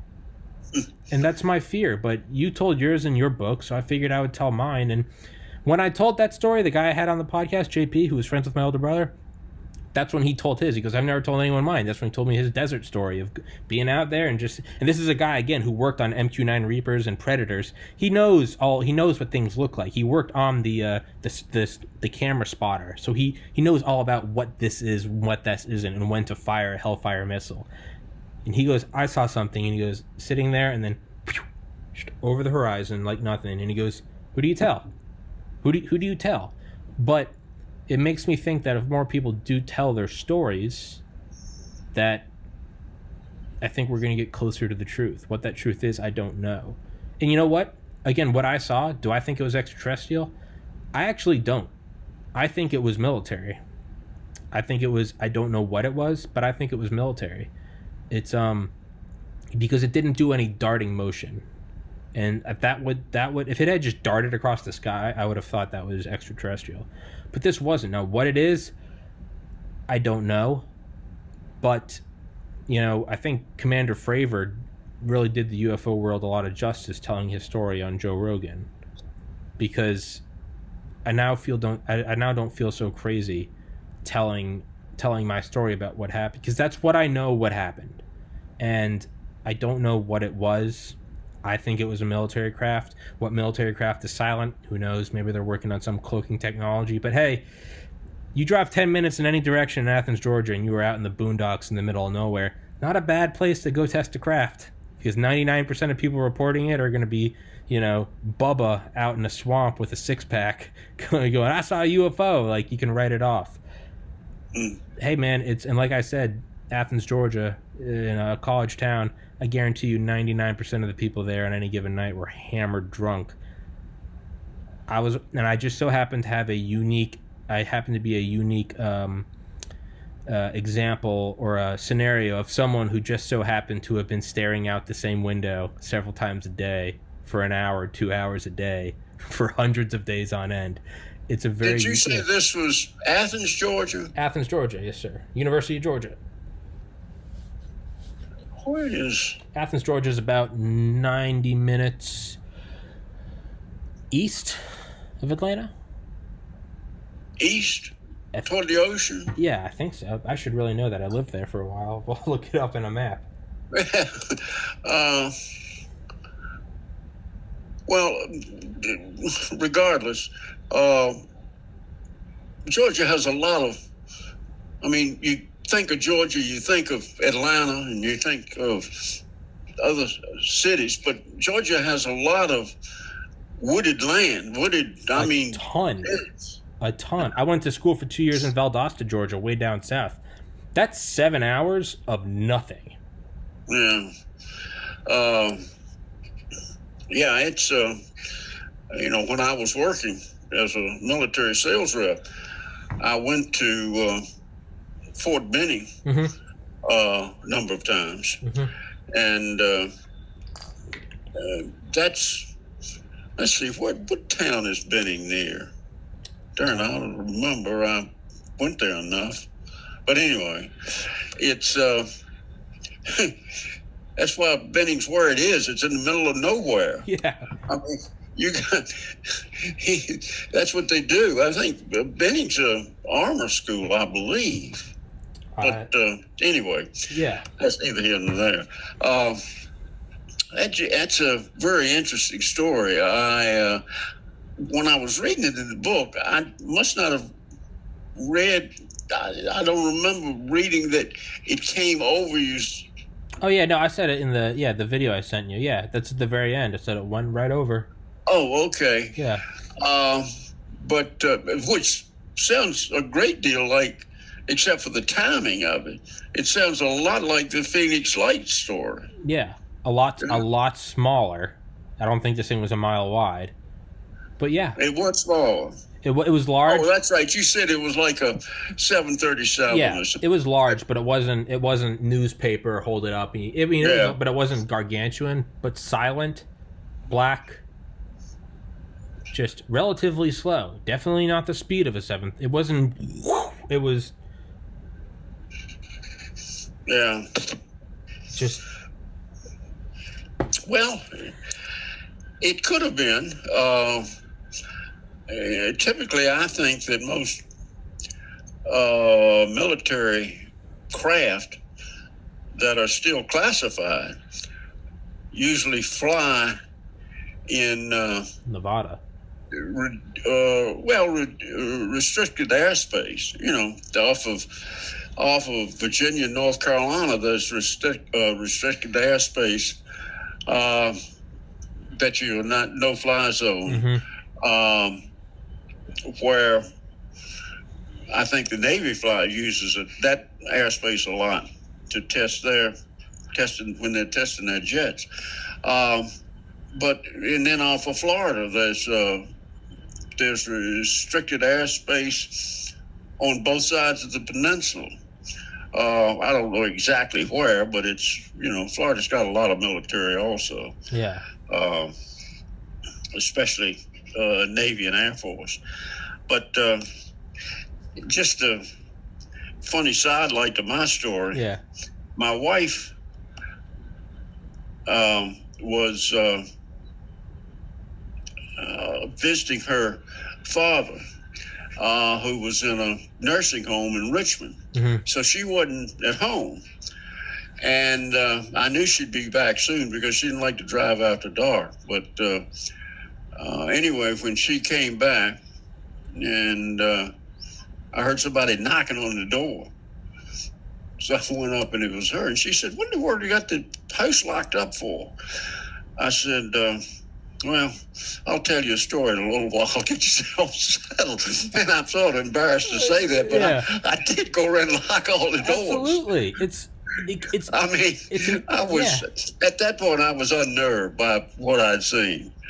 I think thoughts of UFO-related something were starting to come into my mind then. Yeah. I'm still figuring that it was military, but that was sort of going away because anyway, I don't know. It could have been. It certainly could have been something the military was doing, but something landing in the top of a tree and then taking off again, and it looks like a balloon, but balloons don't usually land and take off again. Yeah, it's so I don't know, but that's enough beating on that story. It's I think if I had been out in like the middle of nowhere by myself, I think I probably would have been spooked. But it was. I mean, I was in a town full of people, pretty densely populated college town, and roommate was home.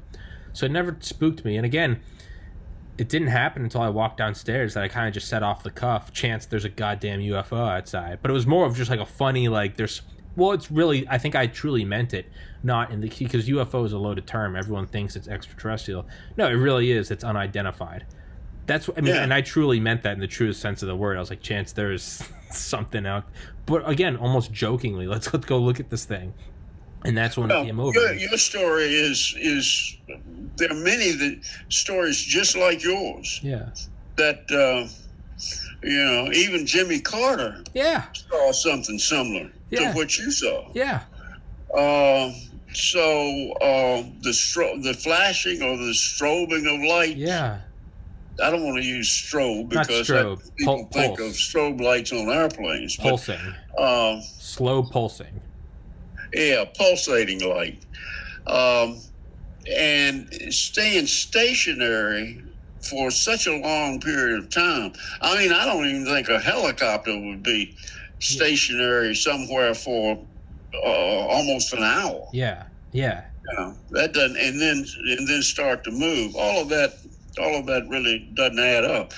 But these stories are out there, and you were lucky enough, I guess, to see one. Yeah. Maybe you were lucky enough not to see one too much of one. Yeah. Yeah, right, yeah. When it started coming towards you, if it'd been me, I would have gotten really jumpy. Yeah. Well, it was more, again, and that's what it was, it truly was just confusion. It wasn't fear, it wasn't excitement. It was just like the way I describe it, it'd be like if you went for, like every morning I go for a walk or for a mile. Same thing I do every day. If at one point you came back from, or whatever, your drive home from work, something you've done 1,000 times. If at one point you came back and then you pulled into your driveway, and then right out in your lawn was a bright purple mini elephant floating off the ground, bobbing up and down for 5 seconds and then disappeared. It's something that you're just like, what the hell was that? It's not scary, it's not exciting. You're just like, and then it's gone, and then you go, no one's ever gonna believe me. But so you'd sit down and you go, what did I just see? And if your friend is home, you go, hey man, what is that? And he's gonna come out and go, and then it disappears. And it's not like it came and it blew up my house and now I need to give people an explanation for why my house has exploded. Didn't do anything, didn't hurt anyone, didn't interact with us. Came, was there, and was gone. And it's damned if you do, damned if you don't. If you never tell anyone the story, you just kind of go insane because you're like, am I hallucinating? If you do tell the story, you're like, well, now I'm a crazy person. But I don't know. But the one thing you can do is tell the story in hopes that more people tell the story, and that sheds light on it. Because otherwise, it hides itself because no one wants to be ridiculed. But I figure I've already said so many crazy things on this podcast. Why not tell the UFO story? So that's how I look at it, man. I don't know. But, yeah. Larry, let's wrap this one up. And I'm pretty booked up for the next. Let me pull up my calendar. Okay, Tommy, you said you needed to get away by the hour. Yeah, I'm pretty booked up until not this Saturday, not next Saturday, until like the 21st. But I'd love to have you on again and talk about more UFOs. Sure. I'll shoot you. There's plenty to talk about. Even our conversation, as long as we've had it before, and this one. Yeah. 4 hours or more. I mean, we didn't talk about Maelstrom. Oh, no. Well, I was thinking what we could do is we could choose specific UFO events and then maybe do an episode for those. And we can go specifically into that one. And maybe some episodes will be 2 hours. Maybe some will be 30 minutes. But I was thinking we could grab, why don't you choose, you want to do Maelstrom? We can do that. And we could just do them. We could do Vandenberg. We could do, we could do DC. We could do... just line them up and just do an episode and, maybe do a Maelstrom and Vandenberg are both excellent great ones. stories. I know because met and have talked to Bob Salas, who was launch control officer at the Maelstrom event, or actually of one of the Maelstrom events. There were 2 or 3, I think. Yeah. So Bob's a good guy. He's a straight shooter. He's a no BS sort of guy, and so I've talked to him at length, and of course he contributed to my book also. So yeah, we can do that. So just I would love to. when you get your schedule straight, let me know. Yeah. Be glad to chat with you some more. I've got my schedule right here. What are your weekends normally? I mean, because right now I got Saturday the 21st and Sunday the 22nd. Do either of those tickle your fancy? Yeah, either one. I really don't have any plans. I'm retired now. Are you still in medicine? No, so I got into medical school in 2013 and decided not to go. And yeah, I think I told right after I graduated, I lost a sibling to suicide, and I kind of went crazy for like 4 years. I just kind of like a UFO story. You just don't really know how to handle it, and I went off the deep end. But from 2016 till now, it's been on the up and up. And I started this podcast last year, and hoping to turn it into a revenue source. But I'm on the up and up now. But right now, it's putting out podcasts. Glad to hear. Thank you, sir. I'm sorry to hear that, yes, but sir. I'm glad you're doing okay. And I because I had a similar thing to happen in my family. Yeah, it's not my immediate family, sure. but my brother's family. And, sure. Yeah. There's no easy way to. I don't think there's an easy path through it. No. It happens, and it's kind of like getting punched in the face by Mike Tyson. You just kind of got to stand up and wipe the blood out of your eyes, and you're like, okay. But yeah. I think I'm stronger for it. But yeah, I got nothing doing. Well, I was gonna say, sorry. Yeah, you're retired now. I'm retired, and I'm bound up tight in this apartment. Yeah. I don't go out much at all. Yeah. Except to the grocery store to pick up groceries. Yeah. Have the people put them in my car. Yeah. That I order online.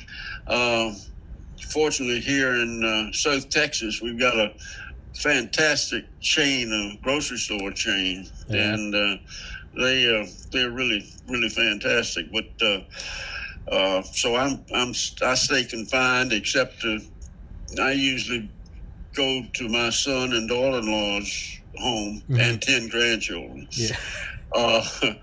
And the 4 adopted, but there's still 10 of them. Absolutely. And visit them and have dinner with them, usually once a week. That's nice. And other than that, I stay pretty close because I'm scared of this. At my age, I'm scared of this virus. Sure. I mean, it's a lethal thing. It's it's absolutely a lethal thing. I'm 30 and I stay inside, but I mean, yeah, man, my parents, I don't want my parents going out. It is dangerous. So it's good. It's bad that you have to stay cooped up, but it's good. And it's well, thank goodness for internet and television. Exactly. That's how I've stayed sane through this podcast.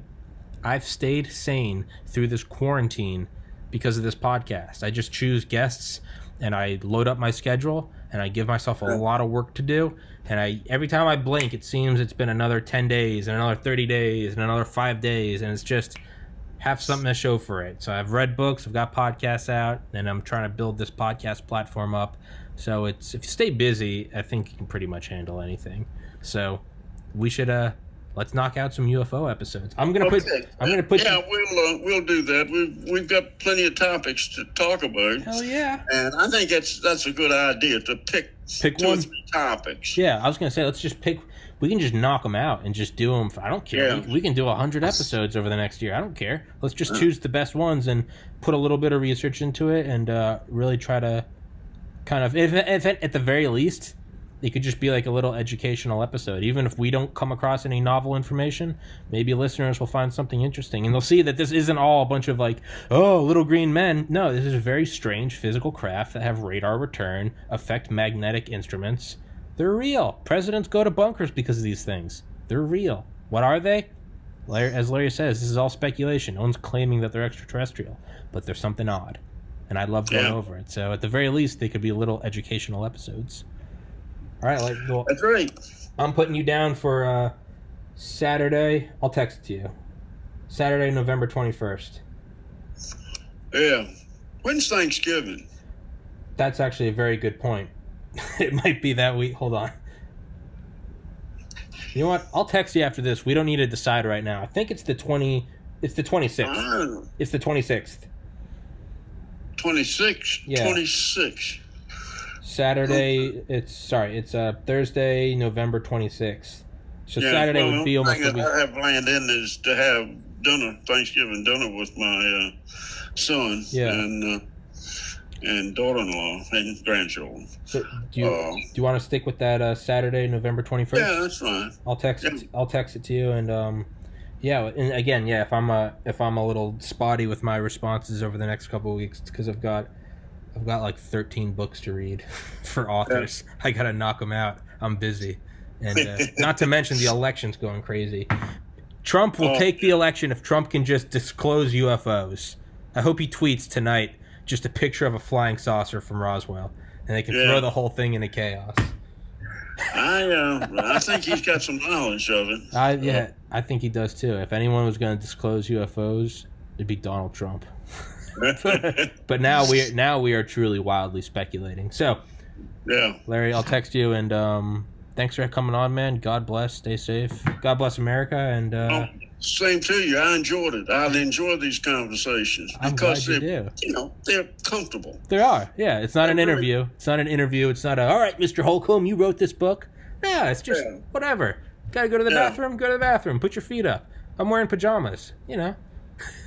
Well, they're comfortable to me, especially because I'm not as young as I used to be, see. Nonsense. And my recall is not as good as it used to be. Sure. So things that I've studied in depth, and I knew in depth, names, times, places, I tend to forget a little bit. If you don't practice it all the time, it's you get ready to tell an event and call somebody's name, General. Wait a minute, what was that, General?